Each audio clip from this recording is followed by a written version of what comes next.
அஸ்ஸலாமு அலைக்கும் வரஹ்மத்துல்லாஹி தஆலா வபரகாத்துஹு. இன்னைக்கு எல்லோருமே சம்பளங்கள் ஃபோன்ல வந்துருது. அன்னைக்கெல்லாம் கையில வாங்கிட்டு இருந்தாங்க மாத சம்பளங்கள. இன்னைக்கு மாத சம்பளமா இருக்கட்டும், வார சம்பளமா இருக்கும், தின சம்பளமாக இருக்கட்டும், பணங்களே பெரும்பாலும் என்னன்னா, ஃபோன்ல தான் நடந்து கொண்டிருக்கிறது. கையில யாருமே பணப்புழக்கங்கிறதே கையில இல்ல. எல்லாமே ஃபோன்ல தான். ஒருத்தர் மூலியமா ஒருத்தர் ஃபோன்ல தான் பணவர்த்தனைகள் நடந்து கொண்டிருக்கின்றது. இன்னைக்கு சம்பளங்களும் நம்ம என்ன செய்றோம்? அப்படிதான் வாங்கிட்டு இருக்கிறோம். இருக்கிற ஜிபே, ஃபோன்பே, அந்த பே, இந்த பேன்னு சொல்லி ஏதாவது ஒரு பேயில தான் எல்லாருக்கும் சம்பளம் வந்து கொண்டிருக்கின்றது. இப்படி நாம சம்பளம் வாங்குறோம் அல்லவா? இப்படி நம்ம ஒவ்வொருத்தரும் தகுதிக்கு தகுந்த மாரி சம்பளம் வாங்குறாங்க.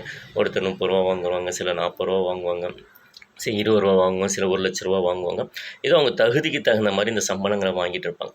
இப்போ அந்த ஃபோன்ல வந்த உடனே அவங்களுடைய மாதம் மாசம் அவங்க சம்பளம் வந்ததுக்கு பின்னாடி எல்லோருமே வச்சுக்கிறதில்ல. ஏதாவது ஒரு தேவைகள் இருக்கத்தானே செய்யும். அப்ப என்ன செய்வாங்க அப்படின்னா, நம்ம கிட்ட இருக்க அந்த பணம் ஒரு 50,000மோ, 1,00,000மோ இப்ப சம்பளம் வாங்குறோம். இல்ல 30 நாள் வாங்குறோம்ன்னு சொன்னா, என்ன செய்யணும் ஒவ்வொருத்தருக்கா இப்ப நாமளும் அப்படிதான் நமக்கும் ஃபோன்ல தான் வருது.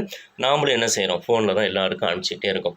மளிகை சாமானுக்கு, தண்ணிக்கு, வீட்டு வாடகை, கரண்ட்டு பில்லு, வண்டி ஏதாச்சும் டீவுகள்ல வாங்கியிருந்தா அந்த டீவுகள்ல பொருட்களுக்கு, ஏதாச்சும் மல்லிகை துணி அயனிங்கு, மாத்திரை, மருந்து, காய்கறின்னு சொல்லி இப்படி ஒவ்வொன்னா என்ன செஞ்சுட்டே இருப்போம். அனுப்பிட்டே இருப்போம். அனுப்பிட்டே இருக்கும்போது கடைசியில பார்த்தா ஒண்ணுமே இருக்காது. சில பேருக்கு தேவைக்கு மட்டும் இருக்கும். அந்த மீதி உண்டான நாட்களுக்கு உண்டான செலவுக்கு மட்டும் வச்சிருப்பாங்க. பல பேருக்கு அதுவும் இருக்காது. எல்லாம் முடிஞ்சிரும். முடிஞ்சிட்டு போய் என்ன செய்வாங்க? யார்ட்ட இந்த மாசம் கடன் வாங்கி வாழ்க்கைய நகர்த்தலாம் அப்படின்னு யோசிச்சுட்டு இருப்பாங்க இல்லைங்களா? அந்த மாரி தான் நாளைக்கு மறுமையில நாம என்ன செய்றோம்னா, இந்த உலகத்துல தொழுது, நோன்பு வச்சு, ஜக்காத்து, ஹஜ்ஜி, நன்மைகளு, சதக்கா குடுத்தது, நோம்பாளிக்கு உதவி செஞ்சது, ஏழைகளுக்கு உதவி செஞ்சதுன்னு சொல்லி பல நன்மைகள என்ன சொல்வோம்? சுமந்துக்கிட்டு வருவோம். லட்சக்கணக்கான, கோடிக்கணக்கான நன்மைகள நாம சுமந்துக்கிட்டு அல்லாஹ் முன்னாடி நிப்போம். அப்போ ஒவ்வொருத்தரா வருவாங்க.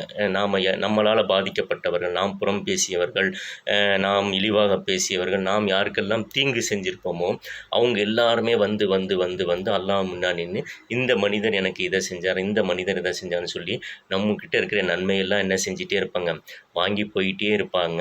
கடைசியில பார்த்தா, நமக்கு சொர்க்கத்துக்கு போறதுக்கு ஒண்ணுமே இருக்காது. 0 பேலன்ஸ்ல தான் நாம நிப்போம். எனவே எதற்காக சொல்றேன் அப்படின்னு சொல்றா, நம்முடைய வாழ்க்கைங்கிற அமல்கள் என்பது பிரயோஜனமாக இருக்கணும். அது நம்முடைய சொர்க்கத்துக்கு அழைத்து செல்லக்கூடிய அமல்களா இருக்கணுமே தவிர, நாளை மறுமையில எல்லா நன்மைகளையுமே பிறருக்கு கொடுத்துட்டு நாம என்ன செஞ்சு விடக்கூடாது? கை சேதமாக நின்று விடக்கூடாது. எல்லாம் வல்ல அல்லாஹ் ஜல்ல ஷானஹு வ தஆலா அப்படிப்பட்ட சூழ்நிலையிலிருந்து நம் அனைவரும் பாதுகாப்பானாக. அஸ்ஸலாமு அலைக்கும் வரஹ்மத்துல்லாஹி தஆலா வபரகாத்துஹு.